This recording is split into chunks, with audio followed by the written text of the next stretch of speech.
Good morning students. Today's topic is revision of algebra expression. जितना भी हम लोग अलजेब्रा एक्सप्रेशंस के बारे में प्रीवियस क्लासेस में पढ़ा था, इसके बारे में आज एक क्विक रिकैप देख लेंगे हम लोग। तो सबसे पहले जो टर्म आता है वो क्या है? तो algebra is the language of variables. तो अलजेब्रा क्या है? लैंग्वेज है किसका? वेरिएबल्स का, such as X Y M A K. तो लैंग्वेज होता है कैसे? लोग क्या करते हैं, अपने लैंग्वेज के द्वारा एक दूसरे से कम्युनिकेट करते हैं, ठीक है ना। वैसे अलजेब्रा भी क्या करता है? उसका लैंग्वेज क्या है? वेरिएबल्स, और उसका वैल्यू वो निकालता है, ठीक है। अब क्या होता है? Algebra solves real problem using variable. तो ये जितने भी रियल प्रॉब्लम होते हैं उसे अलजेब्रा सॉल्व करता है, किसको यूज करके? वेरिएबल्स को यूज करके। रियल प्रॉब्लम जैसे क्या हो गया? x+9 = 10। मान लो Ram age is twice the Shyam age after 10 years। Ram age is 3 times the Shyam age. तो इस टाइप का जो प्रॉब्लम्स होंगे उसे सॉल्व करेगा। ये नहीं कि आकाश में कितने तारे हैं। तो ये सब चीज़ वो रियल प्रॉब्लम्स नहीं है, और इसे सॉल्व अलजेब्रा नहीं कर सकता, ठीक है। तो अब उसके बारे में नेक्स्ट आते क्या? X can stand for anything.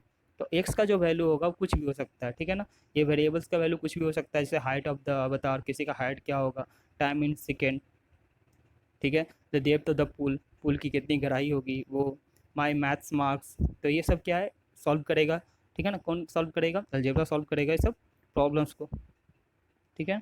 अब देखो 7x मीन्स, 7x का मतलब क्या होता है? 7 टाइम्स ऑफ x, मतलब x का 7 गुना। जैसे x+x+x+x+x+x प्लस समथिंग। अगर 7 बार हम x को ऐड करेंगे तो क्या लिखेंगे? 7x। और उसको कैसे रीड कर सकते हैं? 7x and can be read as 7x, ठीक है। तो अब बताओ, why is the x unknown? x का वैल्यू अननोन क्यों होता है, ठीक है ना। तो क्या है? Understanding x as buried treasure. एक ट्रीजर है, एक क्या है? ट्रीजर टाइप का है, ठीक है ना।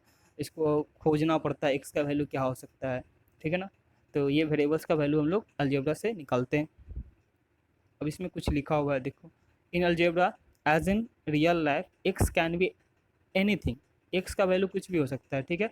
एक्स का वैल्यू कुछ भी हो सकता है, जैसे 12 हो गया, -47 अ बिलियन, ठीक है ना, some like that.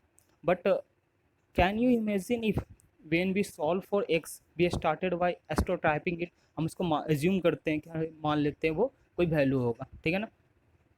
Setting out of the whole range of possible solution, और जितने भी पॉसिबल सोल्यूशन होंगे उसको हम लोग लिखते हैं, जैसे x+9 = 10 समथिंग लाइक दैट, ठीक है ना। Like I just do not think X could be very big number, I means to it's so little. वो कुछ बहुत बड़ा नंबर था, ये क्या हो सकता है? बहुत छोटा नंबर होगा। I know it sound crazy but it happens all the time. हमको लगता है कि कभी कभी लोग बोलते हैं कि एक्स का वैल्यू है क्या। तो एक्स का वैल्यू क्या है? वो एक छुपा हुआ वैल्यू है, ठीक है ना, किसी क्वेश्चंस के अंदर, और उसे हम लोग सॉल्व करते हैं बाय यूजिंग अलजेब्रा, ठीक है। Stop making mistake. हाँ, ये सबसे बड़ा टॉपिक है कि मिस्टेक हम लोग इसको डीपली समझते हैं। क्या है? जैसे लिखा हुआ है 3x-2y+7। तो ये अलजेब्रिक एक्सप्रेशन का पार्ट है, ठीक है ना। अब इसके बारे में देखते हैं क्या है। ये यहाँ पर तो 3x है, वो क्या कहलाएगा? सिर्फ टर्म। अगर 3x के बारे में बात करेंगे तो वो क्या है? टर्म है। और सही क्या होगा? 2x भी एक टर्म है, 7 भी एक, ठीक है ना। 3x भी टर्म है, 2y भी टर्म है, और 7 भी टर्म है। अब देखो 3x, अगर x का बात करेंगे या फिर y का बात करेंगे तो ये क्या है? वेरिएबल्स। क्या है ये? वेरिएबल्स, ठीक है। तो x और y, यहाँ पर 3x लिखा हुआ है तो x क्या कहलाएगा? वेरिएबल्स कहलाएगा। 2y लिखा हुआ है तो y क्या कहलाएगा? वेरिएबल्स। अब देखो 7, 7 भी एक टर्म है, उसको क्या बोलेंगे? कांस्टेंट, क्योंकि इसके साथ कोई वेरिएबल्स नहीं होते, तो ये क्या कहलाएगा? Constant. Constant does not change at all, it remains constant, और इसका वैल्यू कभी चेंज नहीं करेगा। कांस्टेंट का वैल्यू कभी चेंज नहीं करेगा, ठीक है ना। वेरिएबल्स वेरी, और एक्स और वाई का वैल्यू वेरी कर सकता है, कुछ भी हो सकता है। हम उसको अननोन मानते हैं, ठीक है ना।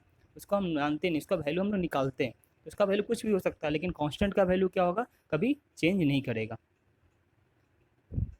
अब देखो कॉफिशिएंट, कॉफिशिएंट क्या होता है? देखो अगर कोई 3x टर्म्स है तो x क्या हो गया? उसका वेरिएबल हो गया, ठीक है ना। और यहाँ पर जो 3 होगा उसको कांस्टेंट नहीं बोलेंगे, उससे क्या बोलेंगे? Coefficient of x। क्या बोलेंगे? Coefficient of x। सही लिखा हुआ है 2 - 2y।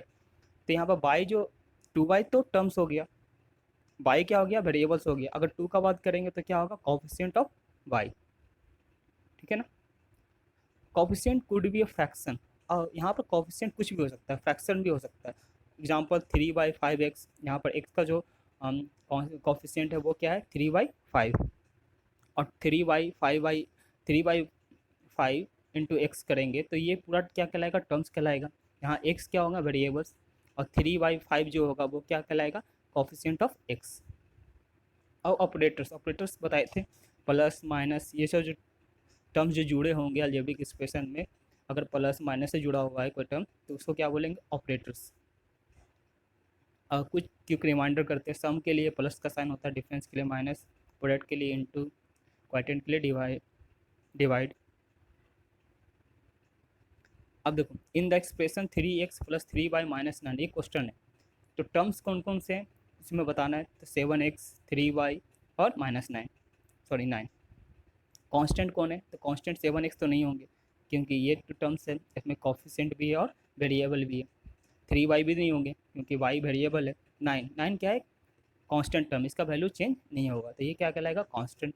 कॉफिशेंट निकालना है, कॉफिशेंट क्या हो जाएगा, 7 is the coefficient of x, 3 is the coefficient of y। Variable कौन कौन से हैं, x और y क्या कहलाएंगे, वेरिएबल कहलाएंगे, ठीक है ना। ऑपरेटर्स क्या है यहाँ पे, तो प्लस और माइनस, ये क्या है, ऑपरेटर्स हैं। इस टाइप से कुछ क्वेश्चन है, उससे करना, what is the sum of 9 and 2, easy है, 9 + 2, तो ये दोनों कांस्टेंट टर्म्स है, 9 + 2, ऑपरेटर्स कौन से होंगे, प्लस होंगे, ठीक है ना। प्रोडक्ट करना है, डिफरेंस करना है, डिवाइड करना है, ठीक है ना। और जिससे लास्ट 10 क्वेश्चन देखते हैं, जिसमें क्या लिखा हुआ है, 125x - 17y + 18, और इसमें टर्म्स बताओ कौन कौन से होंगे, तो टर्म्स कौन कौन से होंगे, 125x और 17y और 18, ये तीनों क्या होंगे, टर्म्स होंगे। For expression 7x 3y - 9, a term is 7x 3y - 9, constant क्या हो जाएंगे, -9, कोफिशिएंट क्या हो जाएंगे, 7 और 3, वेरिएबल क्या हो जाएंगे, x और y, और ऑपरेटर क्या हो जाएंगे, प्लस और माइनस। सबसे जो क्वेश्चन है उसके सोल्यूशन यहाँ पर दिए हुए हैं, पहले तुम लोग कर लेना, उसके बाद देखना, ठीक है ना।